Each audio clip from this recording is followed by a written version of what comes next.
Thank you very much for those musical choices. So the concept, well, I'm Lee, and I'm the other service coordinator today. Sorry for a bit of confusion here, but both Heather and I worked on this service together. The concept of Mother's Day dates back to the 1600s in England, taking place on the fourth Sunday of Lent, Mothering Sunday, was an annual opportunity for Christians to visit their hometown church. It slowly evolved as children working far away as domestic servants came back home to spend time with their mothers and families. Now, the modern version of Mother's Day took form in the early 20th century, thanks to Anne Marie Rivas Jarvis and her daughter Anna. Anna envisioned Mother's Day as a celebration of the home and all your mother did for you. Eventually, Anna felt like her holiday was being exploited by the flower, stationery, and candy industries. However, today here at Capitol, we are marking the occasion by acknowledging our mothers and those who mothered us with short presentations by Sarah, Lou, Colin, Kim, and Patty. I don't know if Patty is here. Patty's here. Patty's great. Super. So thank you all to coming forward to agree to talk. And I'm just going to let you come up and talk one by one. In the order I said, unless you need some other prompting. So we're going to start with Sarah, who is also on Zoom. And then we'll be finishing with Patty, I guess, who's on Zoom. Sarah, Lou, Colin, Kim, and Patty. Thank you all very much.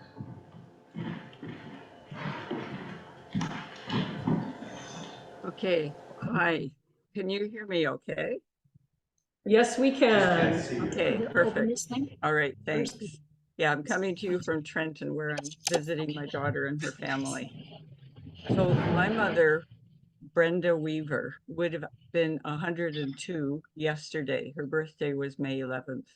She was a role model in 4 big ways for me. Okay, and by putting her picture up, I've lost my words, so I'm going to have to exit full screen here. Okay. She was born in London, the UK, and was 17 when war broke out. Her first job was in a parachute factory. After the war, she took a crash course in teacher training and was working in one of London's poorer schools when she met my dad. They married, and within 2 weeks were on a boat to Canada, where my dad had trained with the RAF. They both wanted to get away from the UK class system. My dad found work in Calgary, and they took the train across the country, and my mother was by that time already pregnant with me. She had strong beliefs and values in social justice, the arts, and world affairs, and sometimes felt quite isolated in Calgary. She had 4 children over 11 years. And her second, my brother John, was 15 months younger than me. And John had multiple challenges which worried my parents. He stuttered, his speech was slurred, and he had significant physical coordination problems, which worsened as he got older. He was smart, however, and did very well in math and in languages. So I mentioned persistence. When I was about 12, my mother began teaching part-time. She juggled homemaking, teaching, child raising, all the extra things she did with John. But her post-war teaching certificate was not recognized by the Calgary Board of Education, so she gradually upgraded her education, going to night school, starting with grade 12 courses while teaching part-time. Her drive to learn was lifelong until at the age of 50, she convocated at the University of Calgary with a B.Ed, the same year that both my brother John and I also convocated. But she wasn't done yet. She then went on to do a master's in English. She loved the English poets, especially Milton and Shakespeare. She and my dad were also active in social justice, and after their war experiences, they became pacifists. They founded the Calgary chapter of Operation Dismantle, which was a national group aimed at nuclear disarmament. Unfortunately, though, my dad died young of mesothelioma, the cancer associated with asbestos, possibly from those World War II bombers. My mother had a quote from Milton's Paradise Lost engraved onto his gravestone. So my mom was only 62 when dad died, and 13 years later, when she was about the age that I am now, John died. And you see right now on the screen a picture of my brother John and a book that my mom wrote about him. So she buried her grief from those losses in art, making colorful batik silk scarves. And I'm actually wearing one that she made, and batik hangings. And Amanda has shown a couple of those. These are batik works that my mother did. So she did art, and then she also her grandchildren were really important to her, and she wrote everything from poetry to novels. She wrote a novel titled For God's Sake, with a central character, Jay, who was an allegorical modern day Jesus. She expressed her ideas about religion in that. But ultimately, she was about love. Her 7 grandchildren were all important to her, and she took several of them individually to Stratford in Ontario to see Shakespeare plays.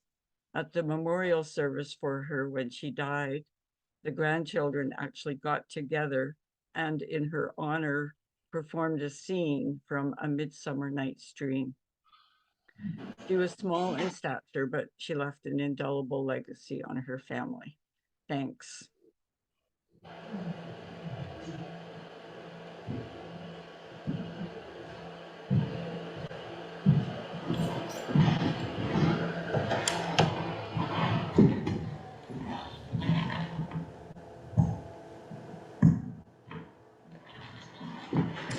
Thank you, Sarah. Motherhood. I was born Lillian Louise Lawrence. Here now is my 5-minute analysis of my experience of motherhood. Let me start by stating the obvious. Mothers are models. Models of how to and models of how not to. For me, Mother's Day is about being a woman.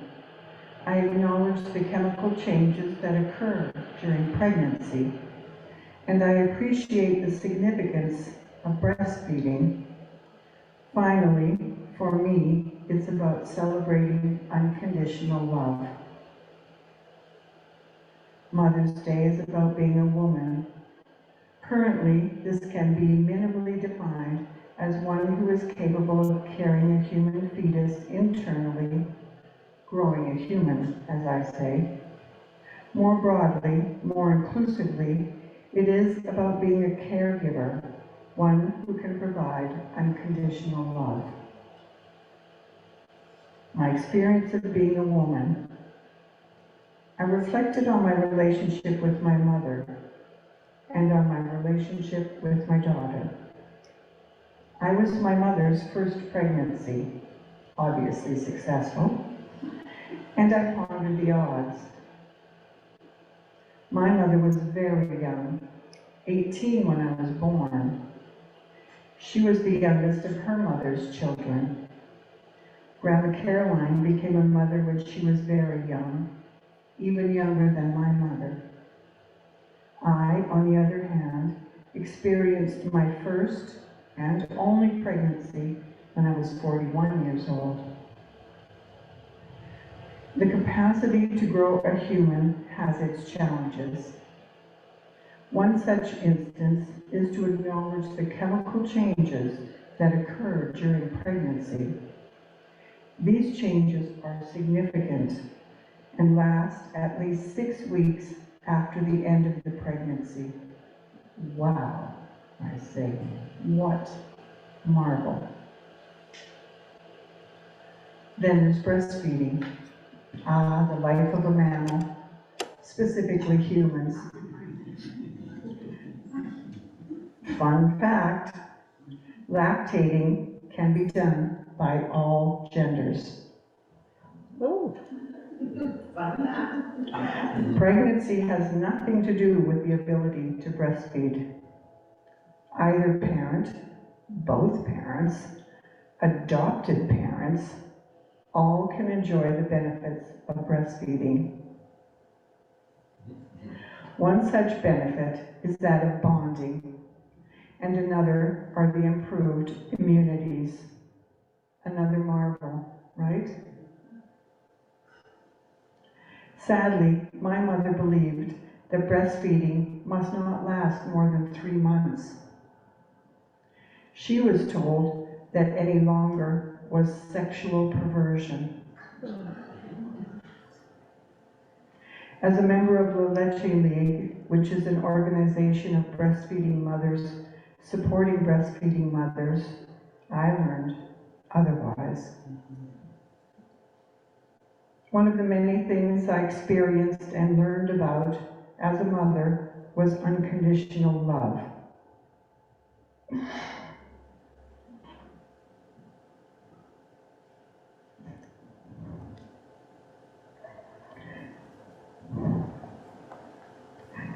Beyond motherhood and parenting, I know that this is available to all humans, really, to all living things.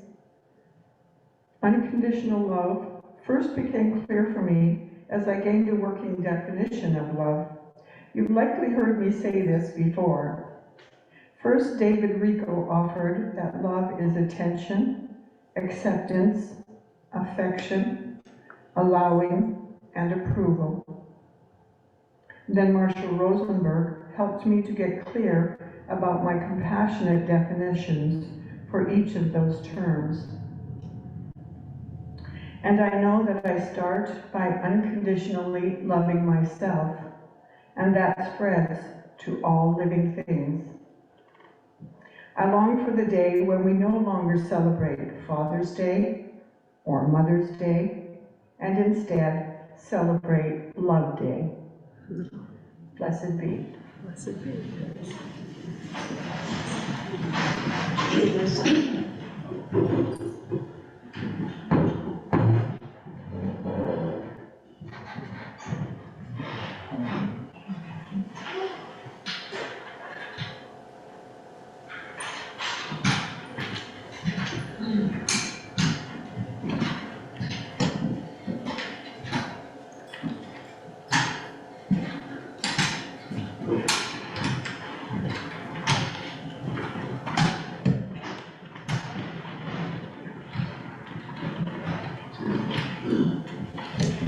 Water down here, just in case you need something wet. Okay. Okay. Move a little over this way, closer to the mic. Okay, thank you. Can you hear me? Yes. Okay. Good morning, everybody. Good morning. Excuse all this hardware. It comes with age, you know. And I'm pleased to say these few words about my mum. She was born in 1903 in Belfast, Northern Ireland. Her parents were Charles Bullock and Mary Ann Colvin. She was the oldest girl in her family of 5, of whom 3 survived into adulthood. 2 siblings died as children, one from diphtheria and one from TB. The family lived at first in Belfast, but then my grandfather lost his job on the railway, which had just been completed. Bit like, you know, once they built a railroad, you know that. Anyway, but he managed to buy a small farm with a little cottage on it in a little hamlet called Stockdown, close to about 7 miles from Belfast. Mummy worked in a shirt factory in Belfast and travelled by bus to and from Belfast. she met my dad, Tommy, who lived in Belfast. And he used to work as a cutter in the linen factory.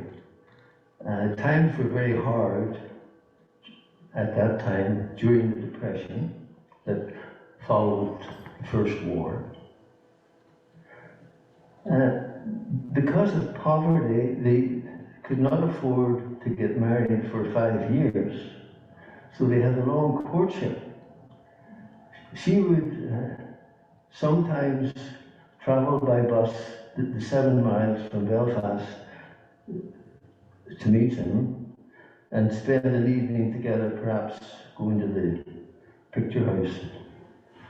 If they missed the last bus, he would walk her home to Stockdown, and then he would have to walk another 7 miles back to his home in Belfast.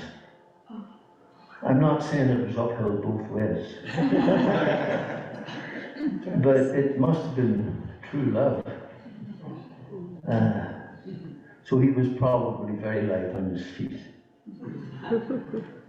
But eventually Daddy got a job in a match factory in Belfast, and they were able to afford to get married and rent a house and form their family with 3 children, my older brother and sister and me in Belfast. But she always loved her previous home in the country. She never took her wedding ring off her finger. I don't think she had an engagement ring.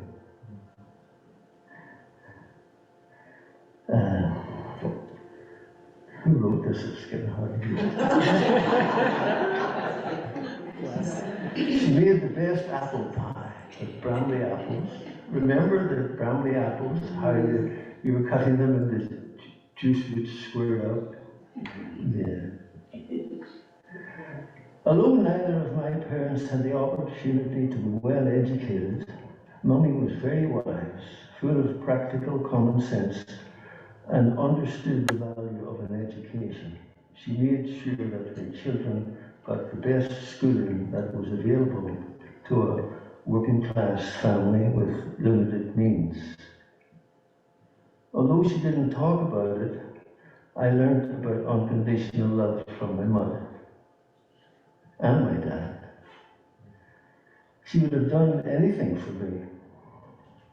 It was not enough. If there was not enough food and I was still hungry, she would say she didn't want any. When I was sick with polio and its after effects, she said, "You know, Colin, if I could bear it for you, I would." I believe she would. After I left high school and had a government service job, which I disliked intensely, I told her that I wanted to be a doctor. And she said, "Well, you know, Colin, we're just a working class family," implying that she didn't perhaps feel comfortable because of the social change in social class, and also because of her financial concerns. But she let me leave my secure job and stay at home so that I could try to upgrade my marks to try to get into medical school. She continued to work in the factory to help make ends meet. She considered getting a better job as a floor cleaner in the hospital where I was training.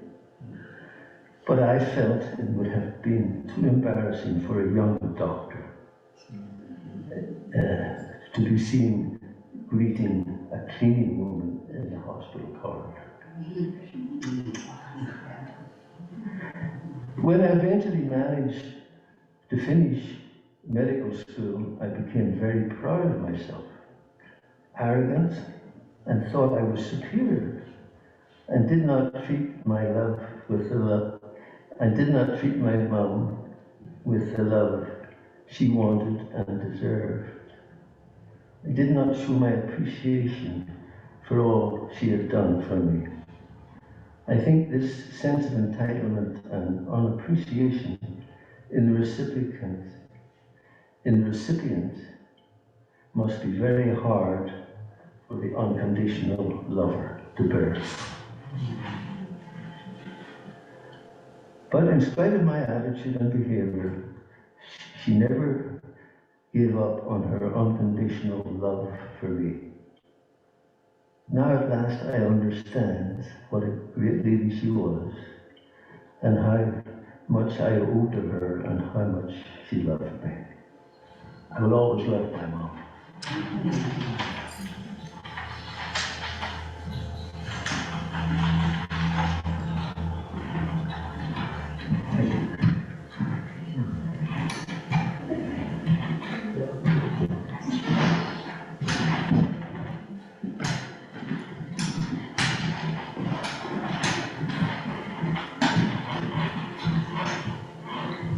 Good morning. Can you all hear me okay? Thank you. Just a little bit. Sure. It's been a while since I last spoke at Capitol, or even visited. My name is Kim Dawson, by the way. But I was glad to be asked to share a little about 3 mothers in 5 minutes who are in my life, who have been in my life, and in doing so honor them and their beloved place in my heart. My first mother was Tina Dawson, born as I was in Helsinki, Finland. In contrast to Alan Dawson, whom you know, my agnostic dad, my first mother, Tina, was an atheist. Perhaps for this reason, a long marriage was not in the cards for my first mother. She was a cat lover, a Tai Chi enthusiast, and a lifelong ballroom dancer who believed in reincarnation. She raised me on meat, potatoes, veggies, and thinking for myself. This worked for an only child, but I did miss the energy of being part of a larger family among my Finnish relatives. My first mother decided she liked Canada better, and I was raised in Vancouver from 7 months old. My first mother, Tina, sadly passed 3 short years ago at age 90. She taught me self-discipline, honesty, and the value of living life for oneself. My second mother, whom I have affectionately referred to as Steppy in my younger years, is Elizabeth Atchison, whom you also know, and is my stepmom. And now I call her my mom. When Elizabeth came into my dad's life in the early 70s, I didn't care for her meatless cooking at first, but I came to admire her obviously deep love for my dad and her sincere interest and appreciation of friends and family, especially those in her Unitarian family. Elizabeth taught me to appreciate and honor nature through shared experiences of bird watching, hiking, and enjoying vegetarian cooking. I'll leave out the gardening because I wasn't really keen on it then. I'm learning still. The third mother in my life is Jan Dawson, my faithful wife of 32 years. I have shared in Jan's ability to overcome the struggle to bear a child by shifting the grief of that loss into caring for others. We fostered and then adopted a 3-year-old waif of a boy.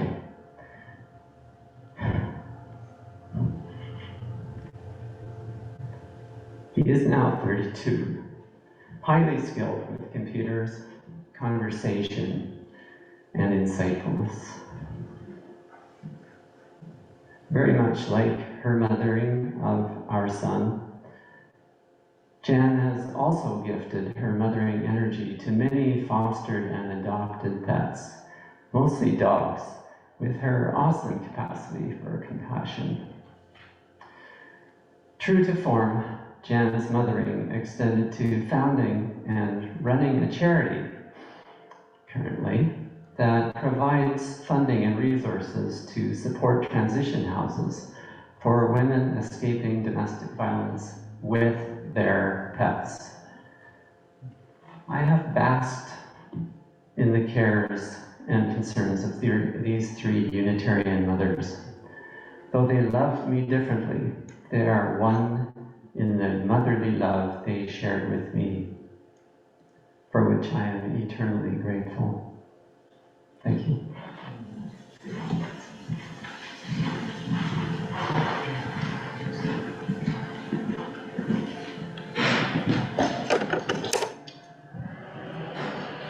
Patty, I have you as our next speaker. Thanks, Amanda. Am I being heard? Yes, you are. Okay.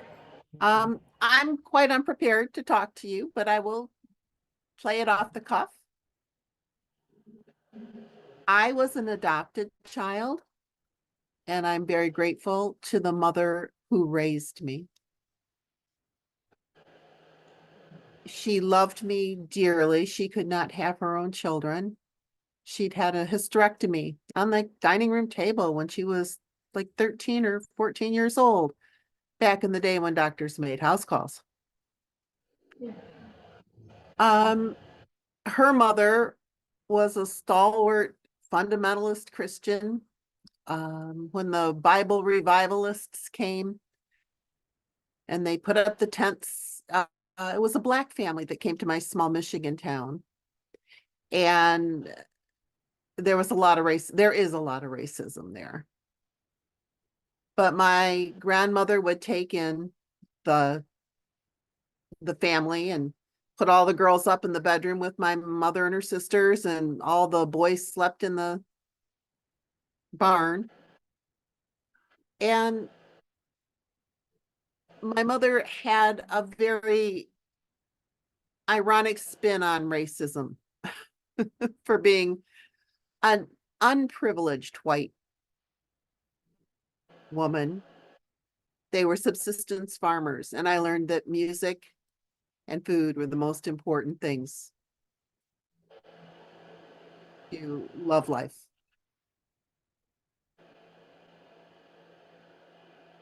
I'm also a mother, and I have two daughters, both who live in the States, one in Chicago and one south of Detroit. No, I guess Canada's south of Detroit. Well, north of Toledo. And my oldest daughter has two daughters, and they have both decided not to be mothers. And that's part of how the world goes these days.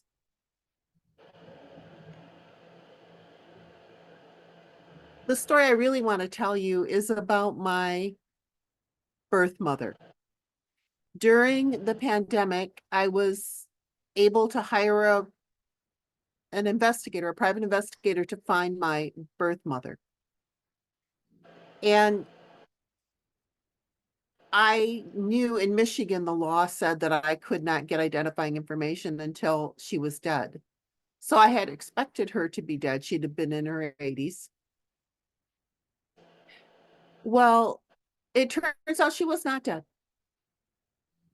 And after I had been born, she had gone back to Duluth, Minnesota, and married my birth father and had 3 more children. So my birth mother had never, there's a whole lot more story to this, but my birth mother had never told anyone except her parents that she was pregnant. My birth father did not know I existed.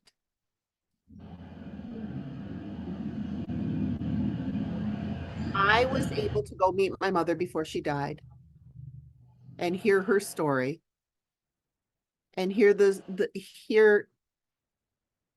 how she cried and cried and cried, because back in the 50s, you took the baby away and the mother never even saw the child she'd given birth to. So it was really valuable, the time I got to spend with my birth mother. She died last winter. And I'm going to go next month to her memorial. My sister has arranged everything so that I'm able to attend and meet. I've met one of my brothers, I'll meet the other brother, I hope, and I've met one of my aunts and I'll meet my other aunt, I hope. And I'm really, really grateful for this ability. Thanks so much.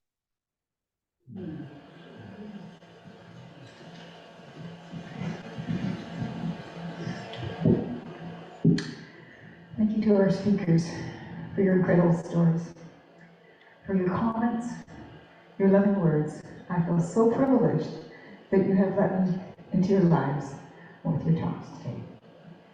Until it's